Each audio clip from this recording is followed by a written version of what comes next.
Yep, I'll let you know. All right. Should we get started? Go for it. All right. So, hey, everybody. I'm Gary Cohen, and I'm happy to be here today. The title of the session is Let's Get Real, and then it's got a really long subtitle, which is just basically we're going to talk about some habits that we have, some even good habits that we have that are maybe getting in the way of us achieving better product outcomes, as weird as that sounds. But just real quickly, a little bit about me. I've been in the software development industry for a long time, have technical background, also product, led engineering and product at different software product companies, currently do coaching and consulting, and I work a lot at the organizational level trying to help people find new ways of working using Agile and organizational design and product thinking, things like that. And just me personally, huge sports fan. Go Eagles, go Blue. Love the Philly Fanatic. He was my hero growing up. And then just kind of weird facts about me. I actually did help develop the NFL scheduling system that they used back in the 1990s, which was an amazing job for me. That's how I knew this country was great, that I actually got paid to do that. And number two, I don't know if you know what ENIAC is, but ENIAC was first ever general purpose computer made up of all these vacuum tubes and things like that in the 1940s at the University of Pennsylvania. I actually got to work on it, but not in the 1940s. Obviously, I wasn't alive. But as a high school summer intern, I actually, part of my responsibility was to polish parts of the pieces of ENIAC. So I literally worked on it. But anyway, so that's a little trivia about me. So let's talk about our habits and our best practices, right? And so when we establish best practices like our Agile best practices and our project management best practices and things like that, right? We find a good way of working, and then we start sharing that, and other people find that it's a good way of working, and then it sort of becomes a recipe, right? And if we just follow the recipe, we're going to get to to our desired target, our desired outcomes, and everything's really good. And what happens over time is we just kind of blindly follow the recipe, and for a while we get to keep achieving the outcomes that we want. But the problem is that after a while, once these things are habit forming, we don't think about it anymore. Recording in progress. Okay, and elsewhere too. No, it's okay. And so we have these this recipe. It helps us hit our targets, get our outcomes, until all of a sudden it doesn't, right? And then we're kind of stuck. And we're going to talk today about some things where we've been doing these best practices, following these recipes, and maybe now we're starting to find that it's we're no longer hitting the mark with some of those things. So I don't know how many of you have seen this before, but there's been studies done by several groups, the Standish Group, by Pendo, who does a lot of application statistics and actually sees feature utilization. And these studies have been done over many years, so it isn't just a recent phenomena. But 80% of the features that we put in our software and our products are never or rarely used by our customers, right? That is not a great record. That's not even a great record if you're a baseball batter, right? 20% is not very good. And so even though we have these best practices that we think are helping us deliver great software, right? Customers are only using 20% of what we produce, right? So clearly there's some better outcomes we can have, right? And then the other thing that causes us to maybe no longer get the outcomes that we want is that things change, right? And sometimes things change really rapidly. And just an example, right? We have artificial intelligence and specifically Gen AI, which people are talking about now. And there's some things that we know that is going to be an impact of AI, right? Certain things we're going to be able to do faster and cheaper, right? And that's a really good thing. But maybe before, our best practices were based on us doing them slower, right? And things being more expensive. So we had to do like more upfront planning or this or that to try and optimize the fact that these other things were slower. So as our capabilities change, right, our practices need to change too. And then there's a lot of uncertainty with Gen AI, like how are people going to use it? Like how do we use it in developing software?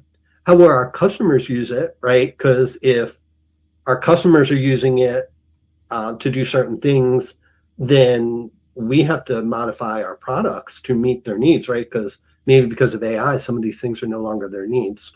So just keep that in mind as we try and figure out where our habits are maybe not serving us well. So I'm going to start off at the road mapping level, right? So we're looking at what our work. So here's an example of a multi-release roadmap. I just pulled this off of this productboard.com site. What the actual features that are on here are not important, right? But what we see is, okay, so there are multiple releases on this plan. So this plan covers 3 releases. I'm assuming this is an internal document, not an external roadmap, right? Because we probably don't want to be showing our customers through out through 3 releases, but it is an internal plan, right? And so there, on the one hand, this is a perfectly fine multi-release roadmap, but there's definitely some things we want to point out about it. So number one, if we look across, right, the 3 releases, are we making commitments to build all 3 of these releases exactly as it's listed here, right?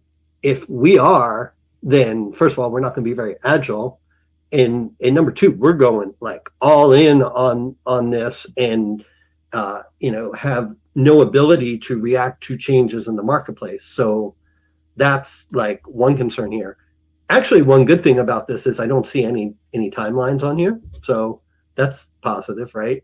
But we, remember that 80% figure of customers not using features? Well, what's our certainty that our customers will use these features, right? And if we're an average company, then 80% of the features here aren't going to be really used very much. So that's like, why are we focused on delivering all of these things if we know that there's only a 20% chance that they'll actually use them? And then, the way that this is structured with certain features in each release, it doesn't say anything about our certainty as to how long it will take to deliver these features. And now, granted, there's not a time frame on here, but I bet you that people know when release 1's supposed to go out. And so there's nothing here that shows any bit of uncertainty, like, hey, you'll definitely get these first 4 features, but maybe the next 3 are depending on how things go, right? I mean, there's no sort of uncertainty there.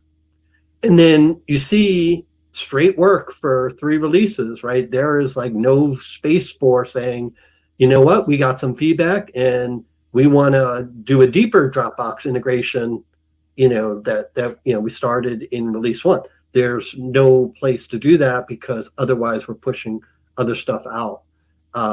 So that's my concern when we get to multi-release road mapping. This is actually Roman Pitchler's Go roadmap, which for those of you who know Roman, he is great. He's like one of the foremost product consultants out there. So there's a lot of stuff I like on here, but I thought it was worthwhile to talk about it too, because I'm still a little concerned that we have a 4-quarter roadmap, but realize that leadership often wants to know, hey, kind of what are we going to be doing for the year, right? And which is fine as long as we're revisiting this roadmap every, so often, whether it's every month, whether it's every week, whether it's whatever, hopefully at least once a quarter, but probably more. And Roman will be the first one to, like I saw him say with this thing that, hey, you want to revisit it often. And if you take a look at that third row with the blue kind of oval around it and the target thing there, what I really like about this is that first bullet point on each of those quarters, those are business outcomes that we want, right? And I think it's really important you want to be pretty firm at the business outcome level, what you're trying to achieve. And so that is really good to have out there for the 4 quarters. And then the bullet point underneath that, where it says like understanding my eating habits, improving my eating habits, that's kind of a functional thematic, a theme that this is how we're going to, these are the problems we're going to solve for the customer. So it's not at a feature level. It's more at a higher level than that. And I really like that. And then if you go down to the bottom row, which is circled in green, these are metrics, right? These are how we're going to know that we're going to be successful. And I like the fact that we determine beforehand what is going to be successful. We're kind of making a decision. We're going to invest in trying to achieve these goals, right? In, the target goals in the third row. And this is how we're going to measure the success. I especially like the first one because it has a specific thing, be in the top 15, right? 6 weeks after launch. I like that. Some of the other ones, like it says what measures we're going to use, and that's important, but it doesn't say what we're hoping to accomplish, right? So that would be my one little thing that I'd like to see on there. But given this, right, and if we revisit it a lot, then we're not tied into specific features. There's still a lot of room for discovery and finding out the things that we're uncertain about, right? But we still have a general idea of what direction we're trying to go and what problem we're trying to solve. So, like, much better than the generic multi-release roadmap. And then, a lot of us in the Agile world, we tend to be fond of like now, next, later, right? A little less committal. At least on this one, I've tried to use examples that are pretty high level. They're not down at the user, certainly not the user story level, right? Maybe at the epic level. These are things that we're trying to do. And like, we know that the now we're working on right now. So we're definitely going to do that. The next, right, is okay, once we're done with the now, then we're going to go work on that. And that sounds like pretty definitive. Although it's not, although we say next, right? And then later are kind of the thing, based on what we know now, this is what we think we're going to focus on at some, distant point in the future. But I think if we really want to be transparent, we ought to change now, next, later to now, and then probably with a question mark, and then later becomes maybe or never, so that people don't say that's a commitment to go do something, right? So a minor thing, but what I'm trying to push for is the more that we can be transparent, number one, the more that we leave room for learning and dealing with uncertainty and actually being upfront about and recognizing uncertainty, I think the better product outcomes we're going to wind up with. This is at the team level. And again, I just pulled this from productboard.com. But it's got like team 1 and team 2 on it. And it's these are the things that the teams are working on. And again, I've done stuff like this, so totally get it. Like there's nothing wrong with it, except for the fact that, like, number one, we're committing these teams out to several quarters out in the future.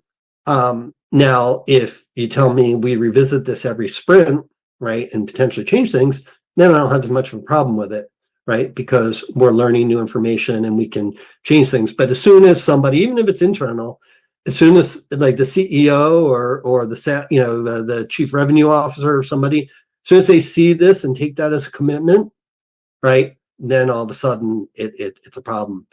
And I'm going to kind of skip over the fact that these teams are maybe working on multiple things at the same time. Maybe they should like work on getting that one thing out sooner before pulling in some of the other stuff. But that's a minor thing. And then the other thing is, like, this team is book solid, right? There's no, well, what if we have something we want to refactor in the code? Or what if we want to go deeper on something? Maybe we just want a week or two to just be able to have this idea and I'd like to go pursue it. And there's nothing on here.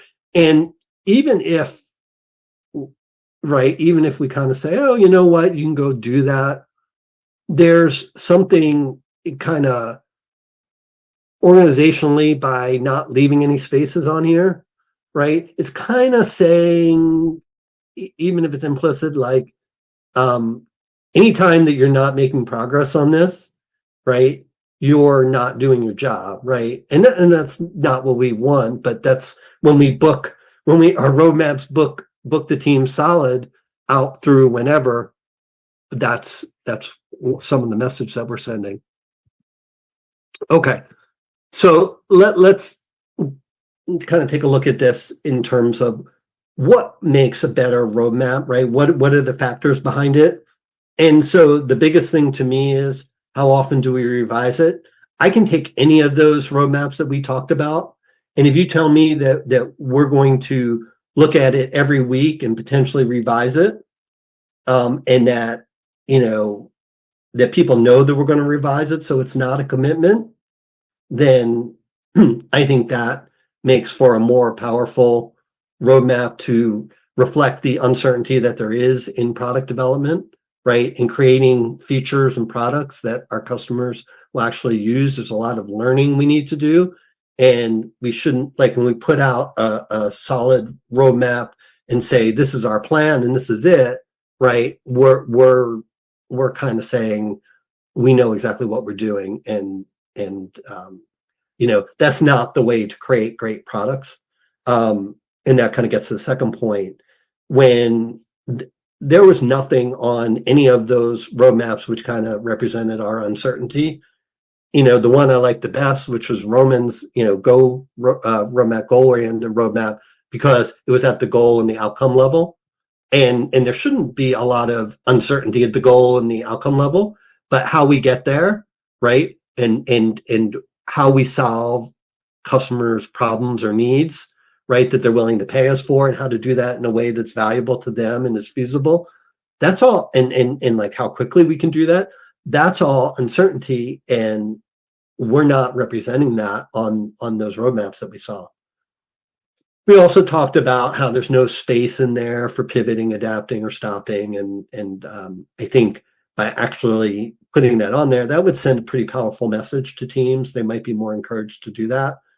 And all of these things were mostly, all of these roadmaps were mostly about one particular solution, and here are all the steps that we're taking to do that solution.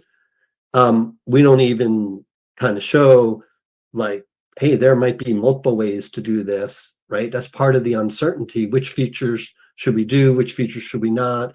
Is there a different way to look at this solution? Are we even working on the right problem, right? And so these are things that we don't see on the traditional roadmaps. So I want to talk about this book, Continuous Discovery Habits by Teresa Torres, came out in 2021. It's definitely my favorite book of that year. It's amazing some of the things that she introduces in here. One of the things is we're going to see in a second, is she talks about opportunity solution trees, which allows us to see both the customer problem or opportunity that we're working to solve, along with the business outcome, and then which is right the problem space, like what problem are we going to solve, and then we can see alternate solutions for us to address that opportunity. So here's an example of an opportunity solution tree. And so you can see the desired business outcome is up top, and it all starts with that, right? We want something that is viable, right? Meaning that we can make a profit out of it, so we can pay our salaries and things like that. We want it to be valuable for the customer, and that's kind of the what pain point are we solving for them, and then we want it to be feasible in the sense that we can build it, and that we can build it in a profitable way. We want it to be usable, right, which kind of makes it more valuable. And so the idea here is that we figure out a couple of different problems that our potential customers have. We break those opportunities down into kind of smaller, like here's the first step in addressing that opportunity, right? Until we get to, kind of an opportunity that we can really go investigate and then go full bore on. But there we might come up with multiple solutions. And for each solution, right, we want to be very explicit. And this is one of the things I really like about this approach is we're very explicit about these are the things we're uncertain about that are critical assumptions for, like, this has to be true if this is going to not only solve the opportunity, but do so in a way that's viable and feasible and all that stuff. And so we list them out, and the ones that are most critical and the ones that we are least certain about, we want to find the fastest way to test them out, as quickly as possible. Because this way, instead of spending 6 months or 12 months working on a whole series of releases for a solution that's never going to get us the desired outcome, right? We want to get better at finding out quickly, this solution isn't going to get us there. If we can find that out in 2 weeks instead of 6 months, right, then we can move on to the next possible solution, right? And this also makes for a better way to talk about what we're going to be working on next and why that is. So we talked about, critical assumptions and how to quickly validate or invalidate the critical assumptions, especially the ones that we're most uncertain about. And because this keeps the problem and solution spaces right in front of us, and it's a continuous process. Like, it's not just we're going to do the discovery up front and after whatever, a month or 2 months or whatever, we're going to stop doing discovery. We know exactly what we need to do. We're going to spend the next 6 months delivering. No, we're always learning because there's always assumptions to test, and there may be other solutions or other opportunities. If we look back here, right, there are multiple opportunities and multiple solutions that will help us achieve our business objectives. And at any one time, we may learn something that makes, one solution better than the other, or a solution becomes unfeasible, right? And so having that all out in front of us makes for better outcomes. Okay, so we talked about roadmaps. So now we have our roadmap. We've done some initial product discovery, and we're working on product delivery, right? And maybe we have multiple teams working on it. And some people call that a program. Some people focus in on releases. So let's spend some time talking about how we normally manage our releases and manage our programs, and talk about the status. So let's start off with Safe. And Dave, don't hate me here because I'm not ragging on Safe here. I think if Safe is useful for a lot of people, right, and a lot of organizations. So kudos for that, right? I'm just going to be addressing one piece of it that I have a slightly different viewpoint on, and I'm sure that there are places where they're more flexible and they're safe, they're safe implementations, and they can address this. But I know we have PI planning, where we get all the teams together in the release train and coordinate, trying to manage dependencies and plan out work for whatever is that next increment, program increment. Usually it's like 8 to 12 weeks or whatever. And so there's nothing wrong. Like if you're coming from a place where you weren't able to reliably and predictably deliver stuff, then being able to do that, right, is a really good thing. But I think there are some potential issues with it. When we do this, right, there's a couple things. So number one, depending on how long your increment is, right, you're saying we really only need to plan, every 8 to 12 weeks. And I'm sure that nowadays you can release within that, in shorter timeframes.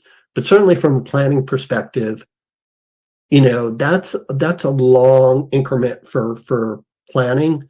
And it may not seem it, like, especially like we used to plan for like 12 months or 18 months or whatever. But like with how quickly things are changing today and how much uncertainty is there, that would be a worry I'd have. Number two, SAFe is very much about managing dependencies. And, like maybe you're in a place where you don't have as much control over the dependencies. You can't change the team structures. You can't, reduce the work in progress, to try and eliminate dependencies, right? So we manage them, and that's kind of what we're doing in the PI planning and things like that. That's cool, but I think it's better in the long run if we can focus on eliminating dependencies rather than managing them. And because dependencies slow us down, right? If we're releasing as a release trainer or whatever, every 8 to 12 weeks, we're only getting like 4 to 6 learning, feedback cycles, every year. So that's a little bit worrisome for me. And then no pun intended here, right? Even though this seems like maybe a safe way to release software because we're all organized together and in a lot of coordination, we're also batching things up potentially. And, like in some ways, we can reduce the risk by releasing continuously and in smaller pieces. And, I know in automated testing, I know like as part of SAFe and whatever, but like when we're releasing in smaller chunks and having faster feedback loops, that's probably actually the better way to get, especially given the fact that 80% of our features never get used. Like, so to do more learning on the, on that side, rather than just being focused on delivery, that helps us out. Then just in general for like program and release management meetings, what are we normally discussing in these meetings, right? And these are generally leadership and either the teams themselves or representatives from the teams, program managers, project managers, Scrum masters, whatever. And the leaders want to know, how are we doing? Like, are we going to hit our schedule, right? And so we talk about two different things, right? We have the overall status, right, which is red, yellow, green. And if we're being honest, what we usually see is a lot of green and maybe a little yellow and very little red, because what happens when things are red? People start asking us all sorts of questions and like, why are you screwing up? And maybe they don't say it that way, but that's the implication, right? I mean, it's just like when I go to the dentist, right? And just for a regular checkup, and the hygienist is like, so how are your teeth been feeling these last 6 months? My answer is always, they're doing great. There's nothing wrong. There's no need to get the drill out, right? I mean, right? I don't want any more attention on my teeth. Like maybe I should, like if I have cavities or whatever, but like I'm not going to offer that information up, right? And it's sort of the same way in these status meetings. Maybe if you have a lot of psychological safety, you'll see a little bit more honesty there. And plus we're human, we tend to be very optimistic and, we can get back on track. I'm just going to report it as green, right? That sort of thing. And then the other thing that's a little worrisome is usually we're talking about a single date, right? When we're going to deliver something. And we all know that what we do in developing software and products is really hard. It's complex. right? We don't know the exact day we're going to deliver it. Yet we pretend that we do, right? We put that single date. Oh, well, why do you put a single date? Well, because that's what the executive expects us to, right? To have a single date, and right, it's just not very transparent, and it creates a situation where we're trying to hit something that where there's basically not a lot of upside, and we're mostly talking about downside. And so if we are yellow or we are red, right, what are the questions that we get asked? When will it be done? Why won't it be done on time? What obstacles are we facing that, well, that are causing this delay? But, that's not a bad question. And these aren't unreasonable questions, right? I understand. I probably asked these questions a million times in my career, right? I get it, right? But it doesn't exactly inspire. These aren't necessarily the best questions to answer to get us to better product outcomes, right?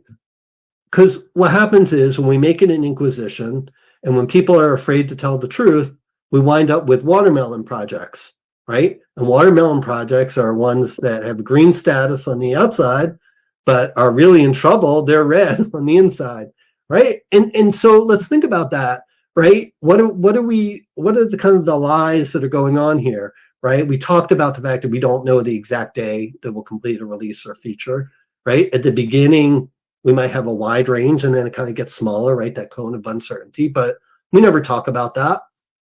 And then, the only risk that we're talking about in these meetings is schedule and delivery risk.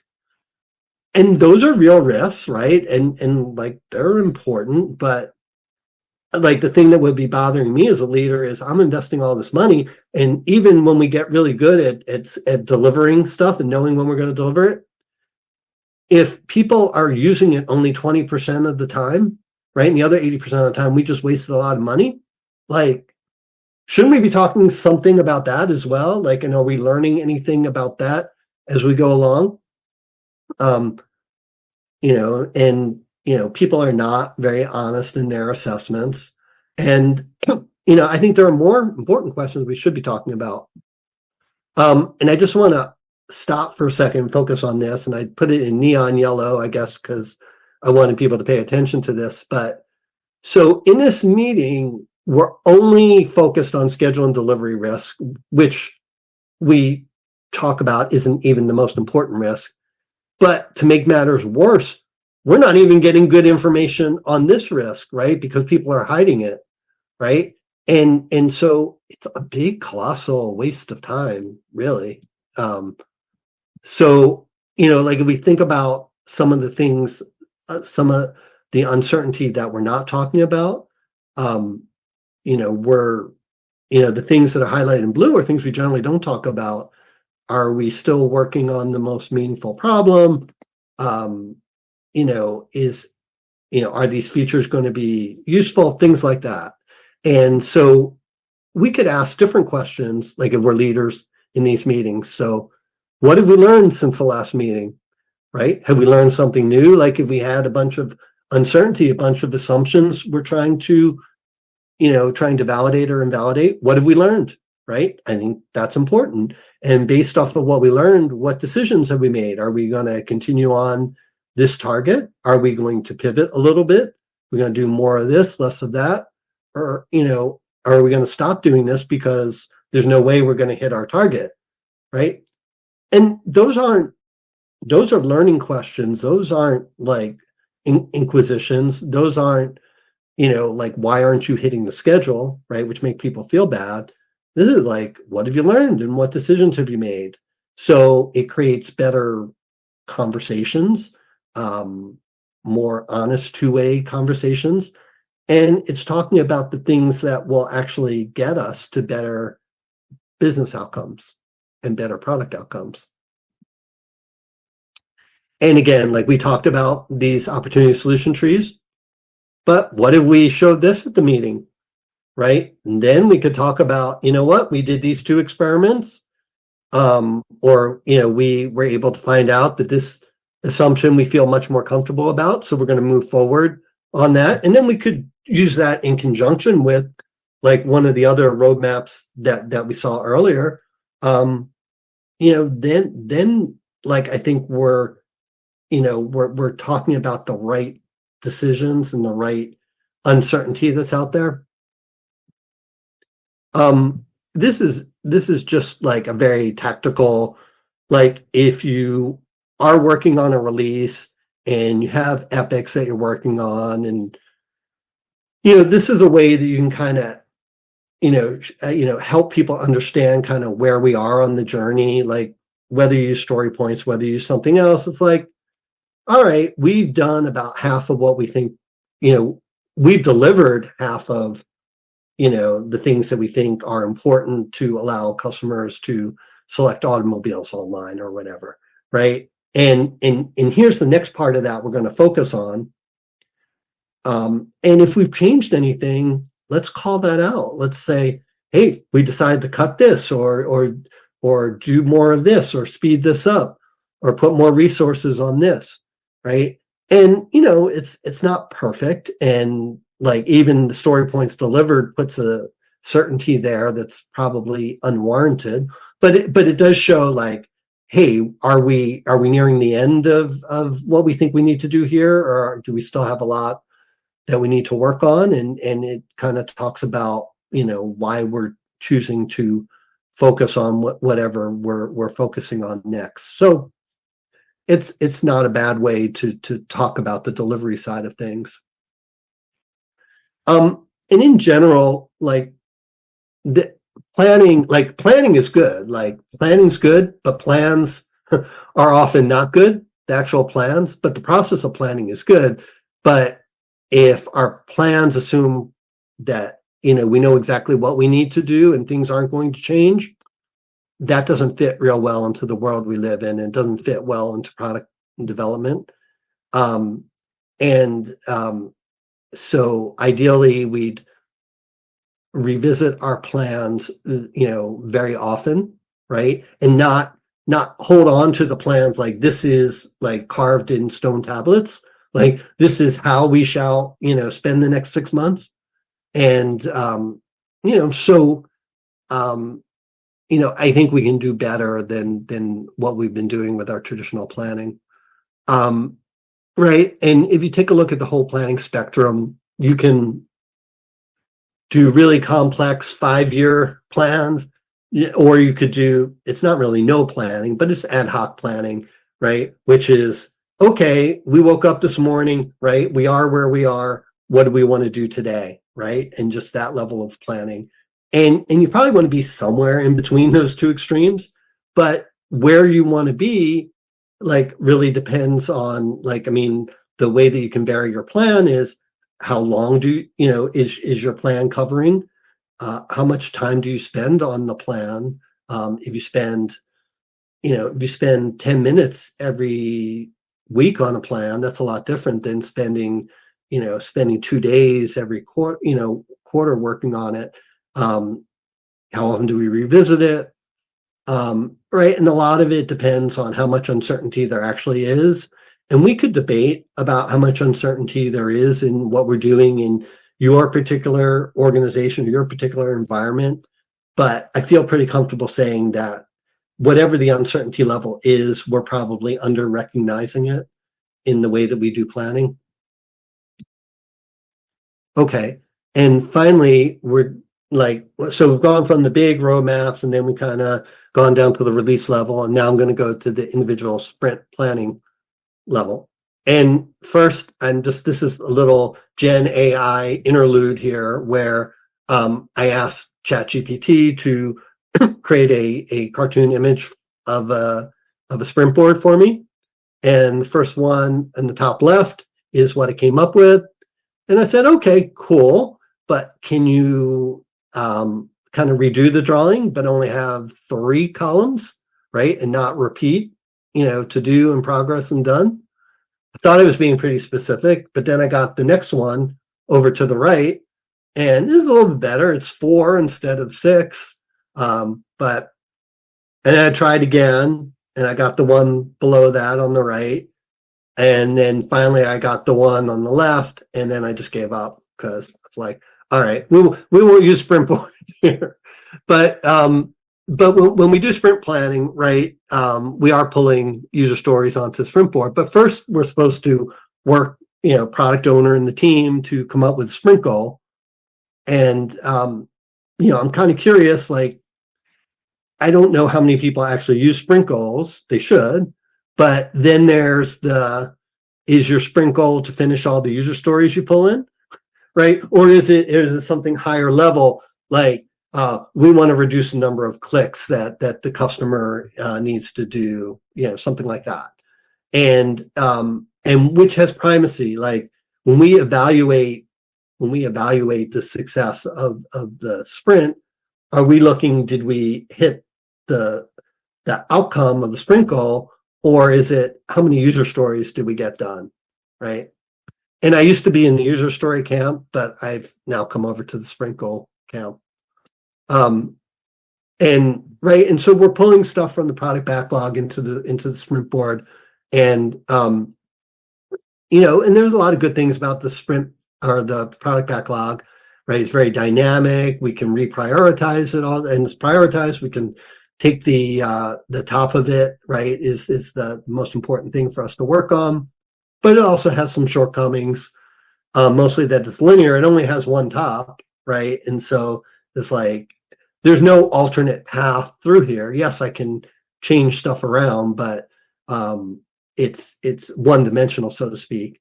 And number two is, depending on how many things you have in your product backlog, or whether people view, if you're putting something in the product backlog, it's commitment, sort of like that now, next, later. If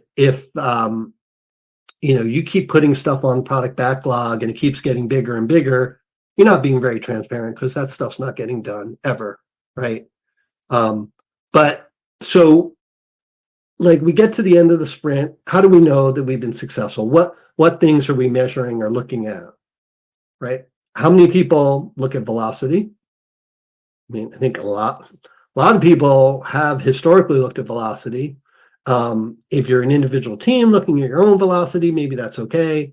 But being faster doesn't necessarily, it doesn't necessarily mean that we produce something that was valuable. More recently, I've seen a lot of people go to say-do ratio, which is like, okay, if you said you're going to do 5 user stories and you completed 4 of them successfully, like that's an 80% say-do ratio. And certainly understand why you want to establish trust and predictability and things like that. But of course, if you insist on 100% ratio, then people aren't going to take chances, aren't going to stretch, and they're going to focus just on the user stories, not on the sprint goal. The release schedule, sometimes all we care about is, does it move the release schedule, the date of the release, right? And again, understandable, but it's all about delivery. We should be looking at sprint goal achievement, but not if our sprint goal was to get all 5 of our user stories done, right? So we need to have good sprint goals in order for that to be effective. And then customer feedback. I'm kind of curious how many people actually have customers at their sprint reviews or otherwise providing feedback. Do they instrument their code that they're producing so they can see, like, whether customers are actually behaving, with that feature the way that they thought they would? That's probably a really important measure as well. But whatever it is that we measure, right, we're sending a message to our team, and we're also telling them what we think is important.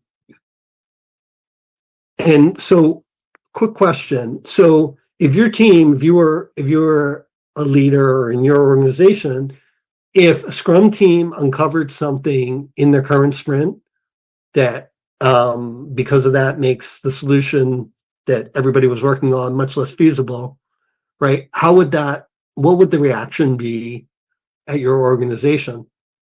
I mean, would it be positive? Go ahead, Greg, were you going to say something? Were you asking me if it would be possible if they did that? Well, what would be the reaction? I mean, what would leadership say about that? They wouldn't be very happy. Right. And understandably so, right? I mean, like, but it might be different if it was the second sprint of a 10 sprint release, right? Versus it being 6 months down the road, right? Which meant Yes. that right? Yes. And the idea is that we want to encourage, we want to, like, if this is going to happen, we'd like to know about it earlier rather than later. And if people, we want to celebrate killing bad ideas early, right? So it's understandably, it's not happy news, but it's much better than the alternative of continuing to work for 6 more months and then finding out that it's not going to get you your business objective, right? Yeah, and I would even add just reviewing with some stakeholders if it's close to what the original vision was in the beginning too, before you get too far. Right. But I would say the stakeholders is fine, right? But customers too, right? Oh yeah. If you can do it, I'd go right to the customer. Yeah. Yeah. Or get a what do you call it? A group, not a sounding board group. Focus group? Focus group, yes. At least. Okay. So at the sprint level, basically the way that we act most of the time is saying that efficiency is more important than adaptation. Are we, do we complete all the user stories? When we measure velocity, we're basically saying delivering more is better than delivering less, which seems intuitively obvious, except it's not true, right? Because first of all, we just said at the beginning of this that 80% of the features we develop aren't used. So it'd be better to get that average up higher than, worrying about delivering more. But number two, there's a cost to delivering more, right? It's not just the cost of developing the feature originally, but you have to support that feature, far out into the future. And it's I guess if nobody's using it, then that's not a problem. But usually what happens is you have like 2 or 3 customers who use it and depend on it. Nobody else does. And now you're stuck supporting that for a long, long time. And it's even worse than that because the more more code you have in there and the more functionality you have in there, the more constraints there are when you're trying to develop new features, right? And so it slows down your velocity over time, even if you're doing refactoring. So there's a huge cost to delivering more, right? And when we're only batting 20%, that's a problem, right? And in a lot of places, like once we've decided we're going to go build this thing, people don't want to hear the bad news, right?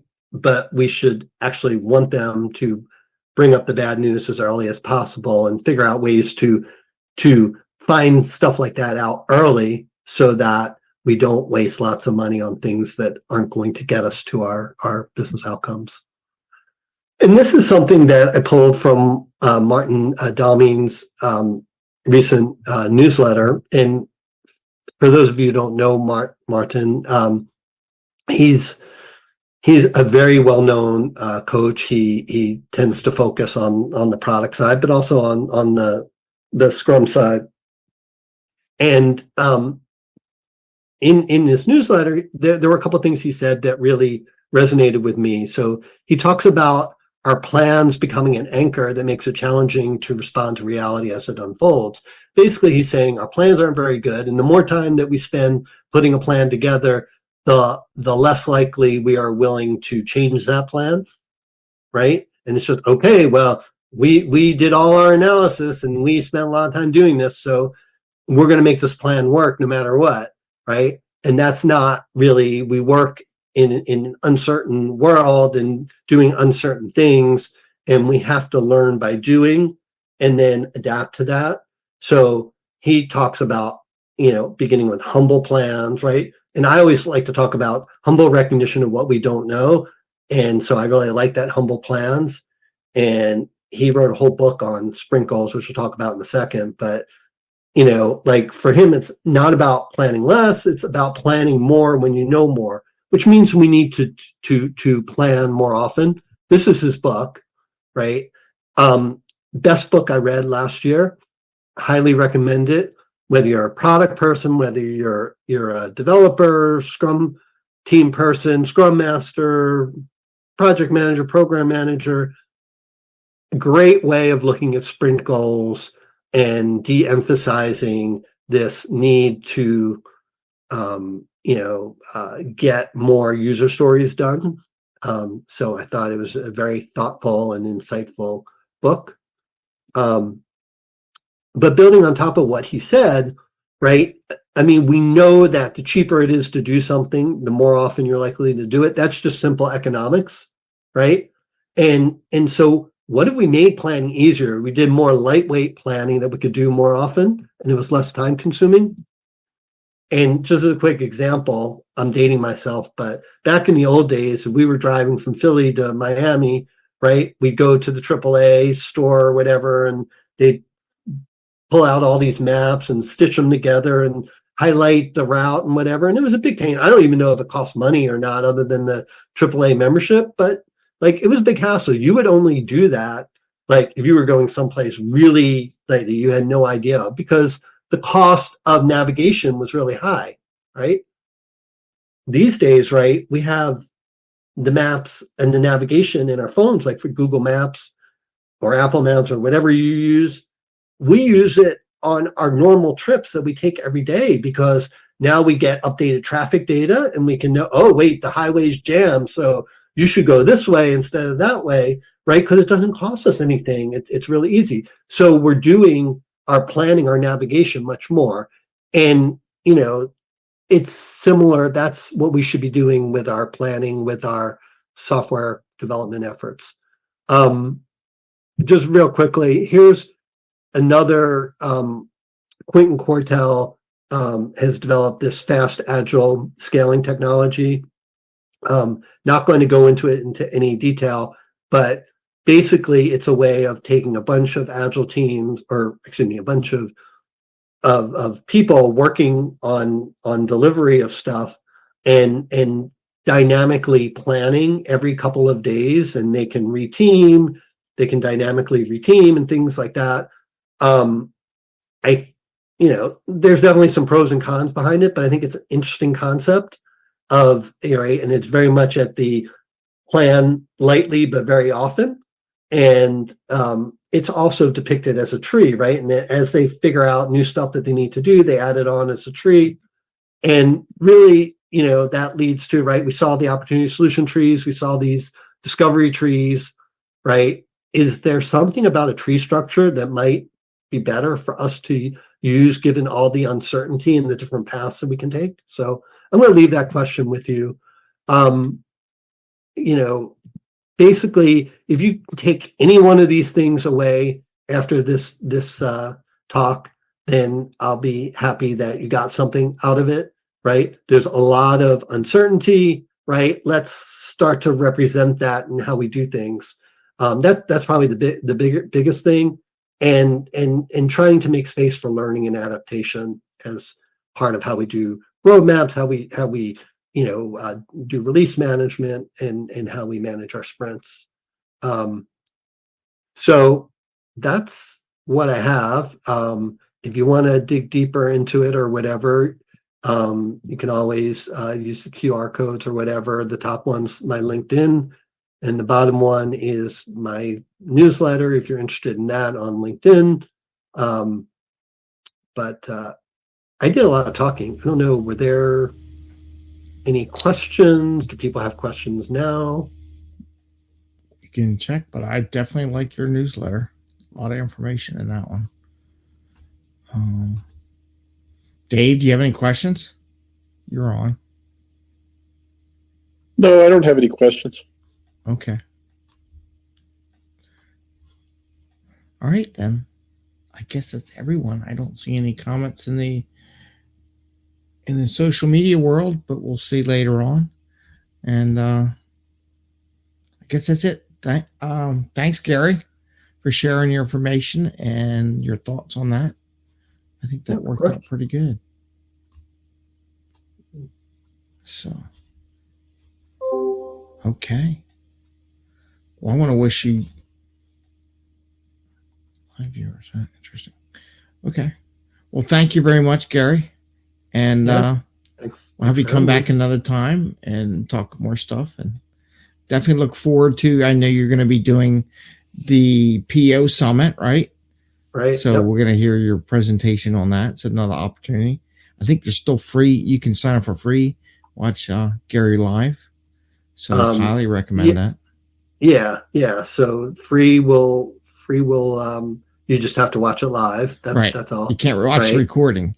That's a trade-off. You want recording, pay for it. You want live, you get the for free. Right. And even the the VIP ticket, I don't know the exact one, but I think it's like maybe $79 now that the early bird's over. Yeah. And it's not horrible. And there's a lot of good people speaking there, like you. Yeah.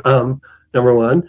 And like I know Roman Pitchler is speaking there, and Jason Little and a few other folks, Cliff Hazel. Like I know a bunch of people who are speaking there, and definitely is a bunch of great information. So, and like you said, they're going to have different tracks, so probably paying for it's not a bad thing, because if they do the same tracks at the same time, you can go watch those. Right, definitely. I've the last few years I've definitely paid the money to get the recordings. Definitely a good thing.